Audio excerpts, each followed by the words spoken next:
আপনি কি গ্রীষ্মকালীন টমেটোর চাষ করছেন বা করবেন বলে এখন জমি তৈরি করবেন এরকম অবস্থায় কি আছেন? তবে এই ভিডিওটি বানাচ্ছি যে আমি আগের বছর কিছু ভুল করেছিলাম টমেটো চাষ করতে, সেগুলি আমি এই ভিডিওর মাধ্যমে তুলে ধরবো যাতে আপনিও না এই সব ভুলগুলোই না করেন।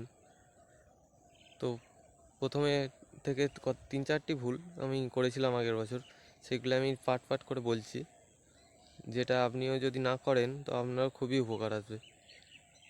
ক্যামেরাটা আমি ঘুরিয়ে দেখাচ্ছি।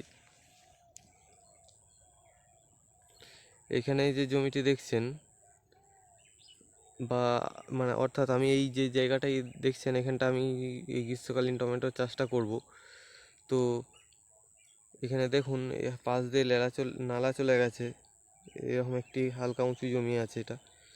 তো আপনি যখন গ্রীষ্মকালীন টমেটো চাষ করবেন আপনাকেও কিন্তু এরকম একটু উঁচু জমিতেই চাষ করতে হবে, না হলে কি হবে, এই গ্রীষ্মতে এই বৃষ্টিও কিন্তু হয়, যে গ্রীষ্মকালীন টমেটো বলে যে শীতকালের মতো কোনো বৃষ্টি হয় না সেরকম নয়, যে বৃষ্টিও যেমন হয় তা সেরকম জলও যেমন বেরিয়ে যেতে পারে জমি থেকে, এরকম নালাযুক্ত জমি থাকতে হবে।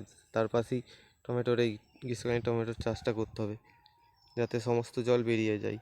আগের বছর কি হয়েছিল, যে এই জমিতে লাগিয়েছিলাম সেখানটাতে মাঠের মাঝের জমি ছিল, ঠিক এরকম নালা ছিল না জমির পাশে যাতে জলটা ঠিকঠাক বেরিয়ে যায়। তো তো একটু জল না বেরোতে পারার জন্য গোড়া পচে কিছু গাছ মারা গিয়েছিল, নিচে সাইডের যেগুলো, দক্ষিণ সাইডের যে গাছগুলো ছিল।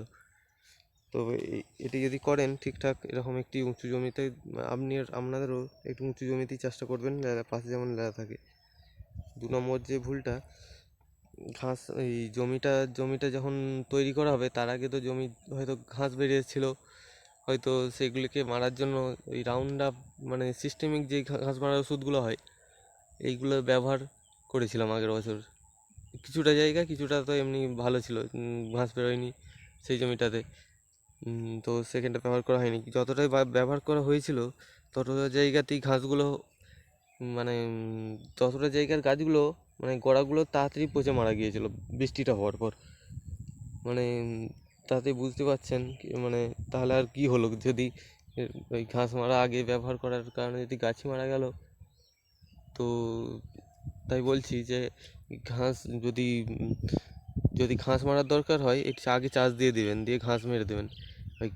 ওই সিস্টেমিক ঘাস মারার ওষুধগুলো, গোড়া পচা যেগুলো বলে, সেই ওষুধ দিয়ে তারপর ঘাস মেরে তারপর চাষ দিয়ে লাগালে কিন্তু এই সমস্যা কিন্তু আসবেই, যদি যখন একটু বৃষ্টি হবে তারপরে।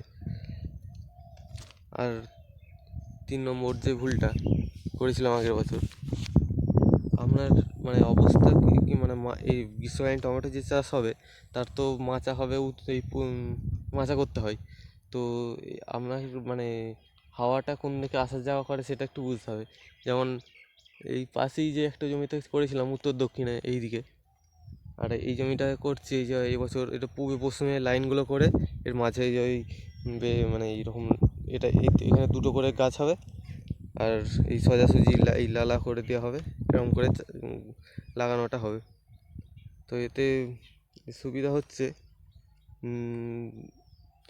পূর্বে পশ্চিমে হওয়ার কারণে ঝড়টা ওই পাশ থেকে সোজাসুজি এসে এইদিকে আসা যাওয়া করে, বেশি হাওয়া আসা যাওয়া করে। তো আগের বছর কী হয়েছিল, উত্তর দক্ষিণে করা ছিল এই উত্তর দক্ষিণে মাচাগুলো, তো হাওয়ায় কিছু উল্টে গিয়েছিল। এটা এরকম যে এই সোজাসুজি করেন তো হাওয়ার কারণে ঝড় যখন হবে গ্রীষ্মের একটু বৈশাখ জ্যৈষ্ঠ মাসে, তখন উল্টে যাওয়ার সমস্যাটা কিছুটা হোক কম আসতে পারে। আর 3 নম্বর যে ভুলটা, যে আগের বছর যেই জমিটি লাগানো হয়েছিল সেই জমিটিতে আগে কখনো টমেটো বা বেগুন এই জাতীয় কিছু লাগানো হয়নি। এমনিতে তো জানেন যে টমেটো বেগুন এই জাতীয় একটি সমস্যা হচ্ছে যে ব্যাকটেরিয়াল উইল্ট বলে একটা সমস্যা আছে, তার কারণে টমেটো বা এই বেগুনে ওই কিছুদিন গাছ কিছু বড় হওয়ার পর ফল ধরার পরেই ঢলে পড়ে মারা গেল, এরকম একটা সমস্যা আছে।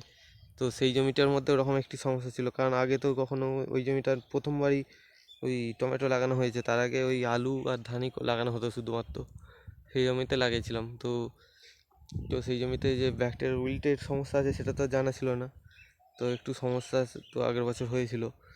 তো আপনি যেই জমিটা লাগাবেন সেই জমিটাই যেমন আগে এই জাতীয় লঙ্কা টমেটো বেগুন এই জাতীয় কিছু গাছ লাগিয়ে যেমন যাতে আপনি জানেন যে এই জমিটাতে ওই সমস্যাটা না থাকে, যেমন তাহলে না হলে পরে গাছ মারা যাবে। এরকম সময় যে বৃষ্টিটা হয় তার কারণে মারা যায় কিছু গাছ।